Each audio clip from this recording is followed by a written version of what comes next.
Well, in order to remove this bolt here, you're gonna have to clear space. The engine's in the way.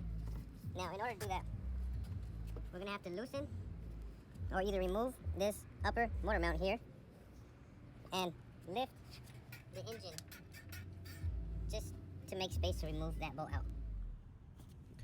You're gonna want to remove this front bolt from the lower control arm here. You can't really see it, but from this angle I'll have better pictures later. And for that we're gonna want 19 millimeter. Okay. If you can find a short socket with a ratchet, that would be good too. Just because. Now, after removing that bolt, you can go ahead and lower your jack and rest the engine for now. Next, we're going to move over to the lower ball joint. It's a bolt and a nut, both 14 millimeters. So, let's go ahead and grab your impact wrench and loosen that sucker. So go ahead and remove it entirely. Ball joints are fairly easy. Just open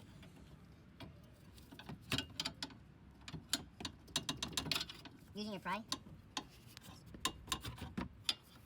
And later you'll just hammer it down. Okay. And just a note that for the other side, you will also need to lift the transmission up, but the motor mount will not need to be removed. Next, after removing the lower ball joint, nut and bolt, they have to be completely removed. We're going to move on next to the rear bushing, which is a 17 millimeter, sorry. Go ahead and roll those two.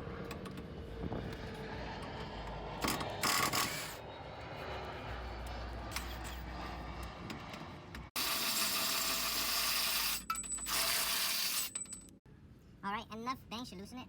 You just want to straighten it out, and it should just pop right out easily. And here we have the ball joint, which is torn, going dry. Control arm bushing looks good still, so we're not going to replace the entire control arm.